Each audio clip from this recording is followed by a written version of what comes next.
Breaking news अवां सां share कयूं पिया। इलेक्शन मुदाख़लत केस में अमरीका जो अॻूणो सदर डोनाल्ड ट्रंप गिरफ़्तारी खां पोइ ज़मानत ते आज़ाद थी वियो आहे। $2 लख जी ज़मानत बाद डोनाल्ड ट्रंप आज़ाद थी वियो आहे, जॾहिं त अमरीका में पहिरियों भेरो अमरीकी सदर जी कैदियुनि वारी तस्वीर बि जारी कई वई आहे। डोनाल्ड ट्रंप जी आङुरियुनि जा निशान बि वरिता विया। अॻूणे सदर खे 20 मिंटनि जी गिरफ़्तारीअ बाद आज़ाद कयो वियो। डोनाल्ड ट्रंप चवे थो 2020 जी चूंडुनि खे चैलेंज करण जो हक़ हासिल आहे, को बि ग़लति कमु नाहे कयो। फ़ौजदारी केस नाइंसाफ़ी आहे, इहो चवणु आहे अॻूणे अमरीकी सदर डोनाल्ड ट्रंप जो। अहम ख़बर अवां खे ॾियूं पिया।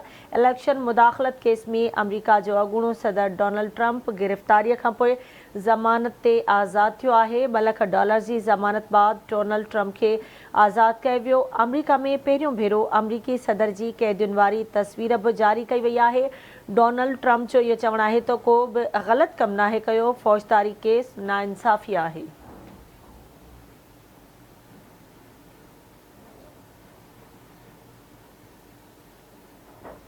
इलेक्शन मुदाख़लत केस में अमरीका जो अॻूणो सदर डोनाल्ड ट्रंप गिरफ़्तारीअ खां पोइ ज़मानत ते आज़ाद थियो आहे। $2 लख जी ज़मानत बाद डोनाल्ड ट्रंप खे आज़ाद कयो वियो। अमरीका में पहिरियों भेरो अमरीकी सदर जी कैदियुनि वारी तस्वीर बि जारी कई वई आहे। डोनाल्ड ट्रंप जो इहो चवणु आहे त को बि ग़लति कमु नाहे कयो, फ़ौजदारी केस नाइंसाफ़ी आहे।